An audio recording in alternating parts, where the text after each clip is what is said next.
Hello, everyone. Welcome to this information session for orientation about academic life at CSUSB.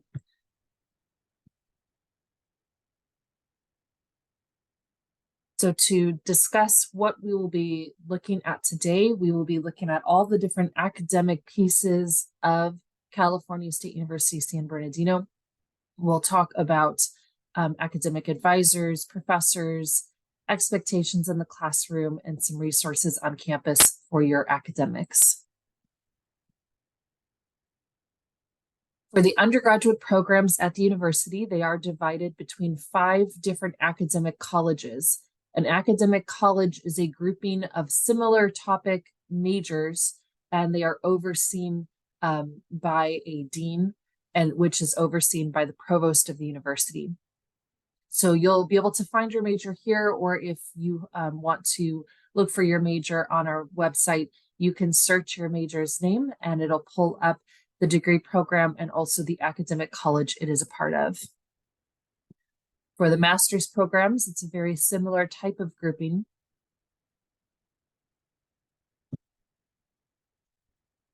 In your academic studies, you will be assigned someone who is called an academic advisor.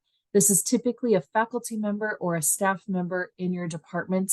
For a lot of undergraduate students, this will be a staff member. There are a few academic programs that will have a faculty member advise students, especially closer to graduation. For master's degrees, it is a lot of times a faculty member, though you will find there are a couple of programs where there is a staff member advisor. Your academic advisor is there to help you with your course registration, looking through the schedule to identify which courses you need in the schedule for that semester to graduate on time. They are your point of contact if you need any support in your enrollment, if you're having trouble with your classes. If you go on to academic probation, they will be your point of contact. And then also registering for your proper classes. In your last semester, as you prepare to graduate, they will also assist you with the graduation application. The graduation application is a requirement of the university in order for the academic provost to be able to review all of your completed coursework and to confirm that the degree can be awarded at the end of the semester. Your professors at the university here in the United States have a very unique type of culture that may be a little different from your previous studies outside of the United States. US professors have a expectation of sharing information to their class, but also to discuss information as a larger group. They see you as an emerging colleague and expert in the field, and that you'll be taking their place someday to continue teaching or sharing information in your subject. And so they want you to have an open discussion forum and share different opinions in the classroom to be able to exchange those different ideas with your fellow students. They expect you to participate in the class, not to just sit and listen to them talk. They want to hear your thoughts on things. They will have an expectation that your assignments will be done at the start of class. When you go into your classroom, do make sure that you greet your professor. We recommend that you ask your professor how they'd like to be addressed. Some professors go on a first name basis. Others like to be referred to by their last name. And also, as you go into these classrooms, make sure that you are participating. A lot of times, part of your grade is based on your active participation in class. Make sure that you arrive to class on time. There are some professors who will not allow a student to come into the classroom late unless they have a written explanation as to why. Pay attention in your class, submit your work on time, ask questions, and also turn off your cell phone and keep your cell phone out of sight during class. For the classroom culture, like we talked about with the professors, it is a very participatory culture, exchanging ideas, discussing things in the classroom together, not just taking notes and listening to the professor. It'll be a combination of projects and exams typically, and you'll find out that information from the syllabus for that specific class. But a lot of courses in the United States are going to be kind of multifaceted, not just a grade solely based upon retention of information through an exam. Be prepared to discuss the topic at hand for that specific class. You'll find on the syllabus that you'll be given at the start of the semester, it'll have information about what will be discussed in every class, the expected readings that you'll need to prepare before the class. That way you are able to be actively in the discussions for that specific class section. Be prepared to offer an opinion about the subject matter, whatever the discussion point will be for the class. Even if that opinion may differ from the professor's opinion, they do want to hear your thought process in coming to that conclusion. It doesn't necessarily mean that you have the wrong answer, but they just want to hear how you come to that conclusion. Ask questions about the subject in your class. If you need your professor to repeat or slow down a specific area of what he's discussing, do ask your professor, raise your hand and ask that. Attend office hours when they're available if you need to clarify anything else with your professor, and then also use your email to ask questions. Make sure when you do email, you email through the university email account. That is the email account that professors expect to see those questions from their students. When citing sources in the United States, the US academic culture does have a high expectation that all pieces of information that are coming from someone else, not of yourself, needs to be cited with the proper citation. Different professors in different academic areas may have different expectations on the type of citation that you'll be using, whether it's MLA or APA, for example.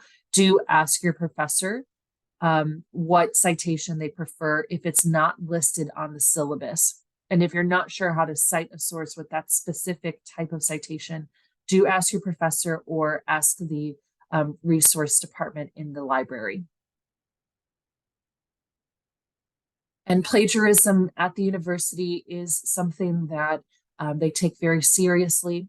Plagiarism is using someone else's words or ideas without crediting that person properly. So examples of that would be turning in someone else's work as your own, or copying a certain number of words or ideas from a source without giving credit, or any type of picking and pulling from different pieces of content, copying and pasting different areas without properly citing and sourcing that together. Academic resources on campus, you will find a lot of different departments that offer different academic support through your studies here at the university. Of course, the Center for International Studies and Programs, we will be a resource for you if you have any questions, of course, about your immigration status, but also if you have any questions about advising or who to go to for academic support, we'd be happy to get you connected to the right resources on campus. The Student Mentoring Program is available for undergraduate students.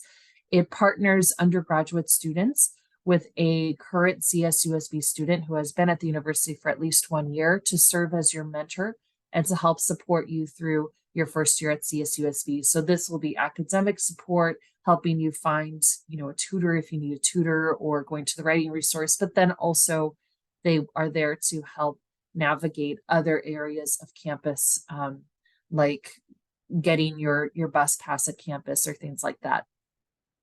Supplemental instruction is a free session for certain sections of courses to be able to meet in a small group and review course material.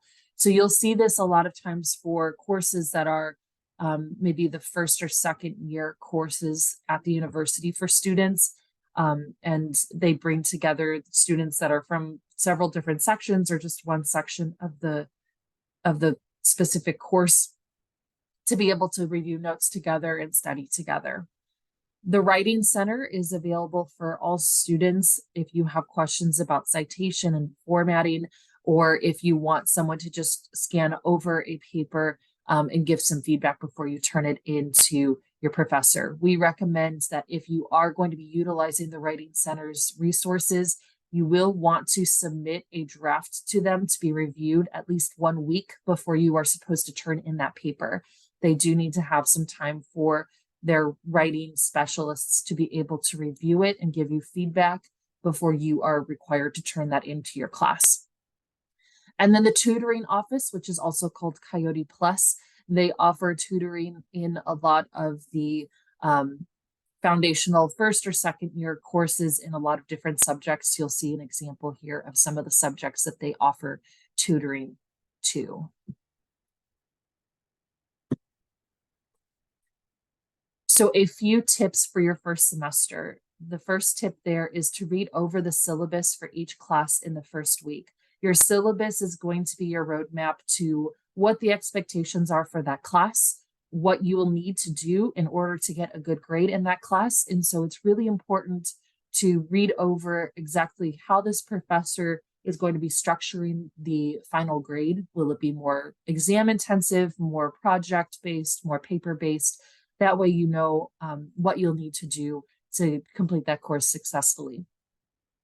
From that syllabus, write all of the major assignments and tests in a planner or a calendar. You can set up alerts on your phone calendar, so that way you have information, you have it all mapped out for all of your classes of when all of the major pieces are due.